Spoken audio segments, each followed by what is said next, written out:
pure Italian looking classic scooter na galing sa Benelli, Panarea 125. Ano na kayang update ngayong taon? May nabago ba sa kanyang looks, sa kanyang physical appearance? Tingnan natin ngayong araw kasi ang laki daw ng discount nila ngayong taon. At silipin na rin natin yung kanyang specs at mga features. Tara!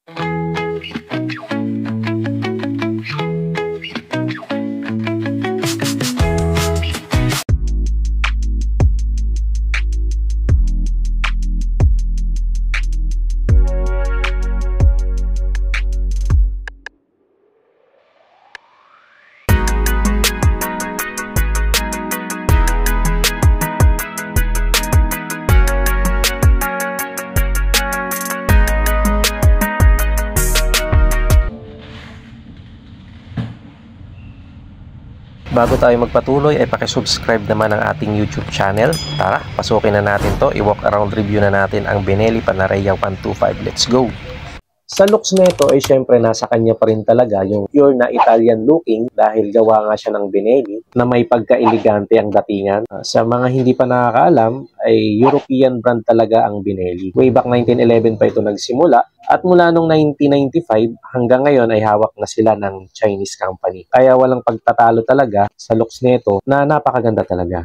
Meron lang namang mga minimal na pagbabago dahil 1 year ago yung Panarea niya dun sa bandang likuran ay naka-emblem. Ngayong taon ay pinalitan nila ng decals or sticker kaya medyo naging modern classic scooter siya ngayong tingnan. Ang kulay na nire-review natin ngayon ay glossy yellow at may iba pa namang color na available kagaya ng black, white, red at blue. Dito sa kanyang panel ay kulay gray ang pinaka-frame niya. Dito sa kanyang headlight, kulay gray din yung kanyang frame. At dito sa pinakagitna, logo ng Benelli, bilog ito. At may pahaba na kulay gray din dito sa gitna na nagpadagdag naman sa karakter ng Panarea 125. Unique din talaga yung shape ng kanyang headlight at maging yung kanyang mga signal light, pati na rin yung kanyang taillight na talagang nakalitaw. Siyempre, lahat ng kanyang mga ilaw magmula sa headlight, sa kanyang taillight at dun sa kanyang mga signal light ay naka-LED na. Kaya matipid sa baterya at siyempre, maliwanag ang buga at hindi naman nakakasilaw sa umaga kapag nakasalubong mo ito. Yung dating naka-emblem nga dito sa likuran na Panarea ay pinalitan nila ng decals. Napakalaking Panarea. May mga lining lang dito. Kulay orange yung kanyang decals. Papunta dito sa bandang unahan na dinugtungan ng 125. Kung babasahin mo ng buo, Panarea 125. Dito sa pinakaunahan ay makikita natin meron na rin siyang hook na pwede nating pagsabitan ng ating mga pinamili kung hindi na magkakasya dito sa kanyang footboard. Dagdag sa pagiging konbinyente ng motor na to. Unique din yung design ng kanyang grab bar na kulay gray din. At syempre dito makikita natin sa kanyang bandang hulihan nilagyan din nila ng dalawang reflector na added visibility naman sa gabi, lalo na pagka natutukan ng ilaw. Napaka-classic din ang disenyo ng kanyang muffler. Sakto lang yung laki, hindi ganun kaikli, hindi din naman ganun kahaba, sakto lang, na mayroong kulay silver na hip guard. Nung trinay nating pigain yung kanyang brake lever, sakto lang din yung lambot. Ang mga switches na naman dito sa bandang kaliwa, makikita natin dyan yung high and low, turn signal at ang busina. At dito naman sa kanan, nandyan yung kanyang kill switch, headlight switch at electric starter. Na bonus pa na meron siyang quick starter na goods ito, lalo na kapag naubusan tayo ng baterya. Let's say, nag-long ride tayo, naubusan tayo ng baterya, hindi natin siya ma-push start.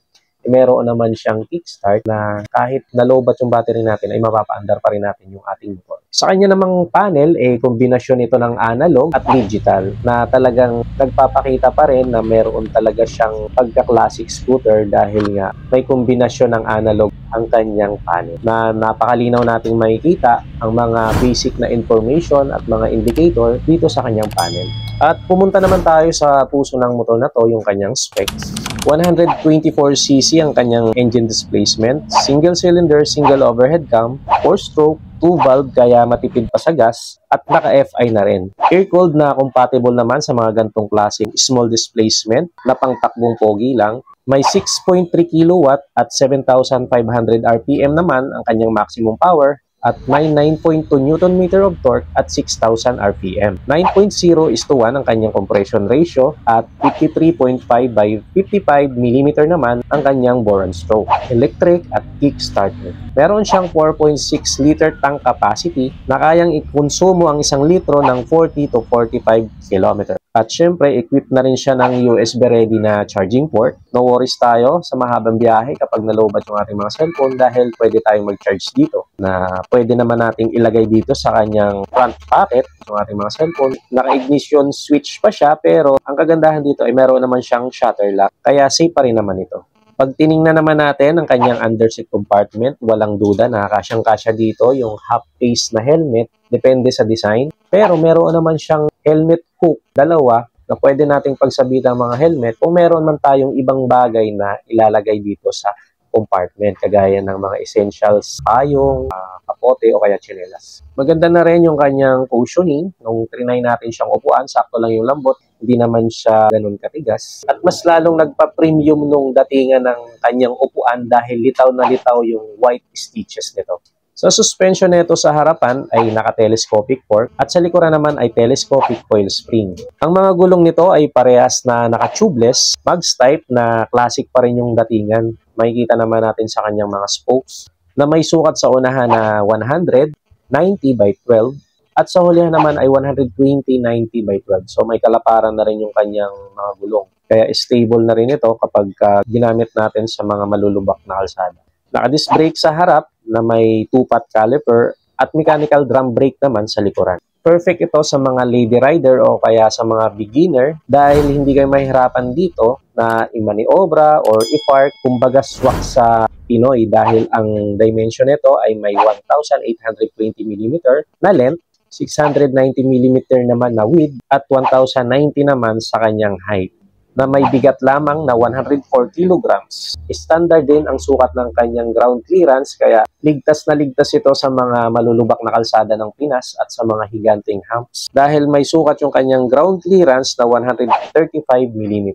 1,270 naman ang kanyang wheelbase. Siyempre, hindi makukumpleto yung ating vlog kung hindi natin sinukat yung kanyang seat height na may sukat na 760 mm. Kaya Pinoy height friendly talaga dahil pasok kahit sa may mga height na 5'1 hanggang 5'6. Dahil 5'6 nga yung height natin, kitang-kita nyo naman na hindi tayo nahirapan sa pagsampa dito sa motor. Abot natin yung ground. Ang Benelli Panarea 125 ay available dito sa Benelli Antipolo, LGM Motorcycles in front of Inares. At ang spot cash ng Panarea 125 ngayong taon ay 88,800 na dating 95,000. Kaya malaki-laki talaga ang discount nila ngayong taon. So sa inyong palagay, sulit pa ba ang Benelli Panarea 125 ngayong taon? Sa dami ng mga lumalabas na classic retro scooter ngayon, comment nyo sa ibaba. So that's it for today's vlog. Kung umabot ka sa huling bahagi ng ating video, ay huwag mo nang kalimutang mag-like, mag-subscribe para mas maging updated ka pa sa mga susunod nating video. So that's it for today. Thanks for watching. Bye-bye.